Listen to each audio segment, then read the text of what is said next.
बीड जिल्ह्यात वेगवेगळ्या पवनचक्क्या कंपन्यांचं काम सुरू आहे। मात्र या दरम्यान शेतकऱ्यांवरती अन्याय होत असलेले अनेक व्हिडिओ समोर आले। काही ठिकाणी पोलिसांकडून शेतकऱ्यांवरती दबाव आणण्यात आला, काही ठिकाणी लाठीचार्ज झाला, असे अनेक व्हिडिओ व्हायरल झाले होते। आणि यानंतर काल पुन्हा एक व्हिडिओ व्हायरल झालाय।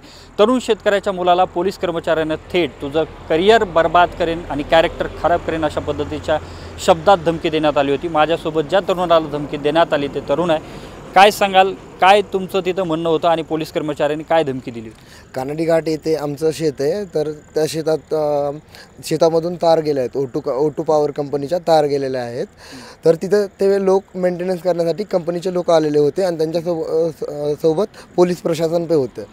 तर तिथं मी गेलो, त्या ठिकाणी गेल्यावर त्यांना मी म्हणलं की मागील थक बाकी आहे किंवा पेमेंट झालं नाही मागील आमच्या शेतातलं, तर ते आधी क्लिअर करा आणि नंतर पुढे तुमचं काम सुरू ठेवा।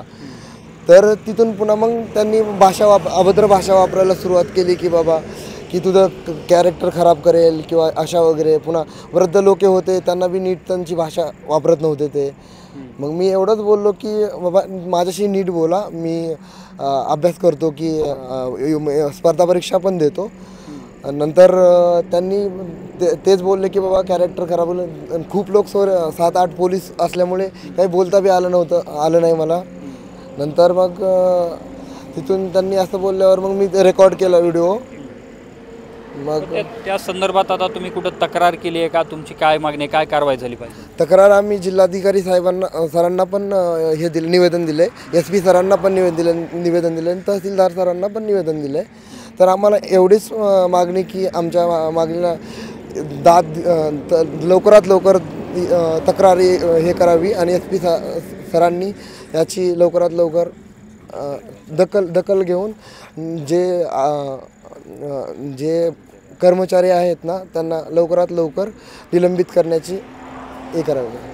नक्कीच आपल्यासोबत ज्या तरुणाला पोलिसांनी धमकी दिली तर ते तरुण होते आणि त्यांना थेट कॅरेक्टर खराब करीन बेटा अशा शब्दात पोलिसांनी धमकी दिलेली होती। यानंतरचा व्हिडिओ समोर आला आणि आता याच पोलीस कर्मचाऱ्यांना निलंबित करावं अशी मागणी या तरुणांकडून केली जाते। या संदर्भातलं निवेदनसुद्धा पोलीस अधीक्षकांना देण्यात आलं आहे। पुढे या पोलिसांवरती नेमकी काय कारवाई होते आणि पुढे तपास होतो का, या संदर्भात चौकशी होते का, हे पाहणं देखील महत्त्वाचं असणार आहे। कॅमेरामन प्रमोद रोमनसह मी अशोक काळकुटे, TV9 मराठी, बीड।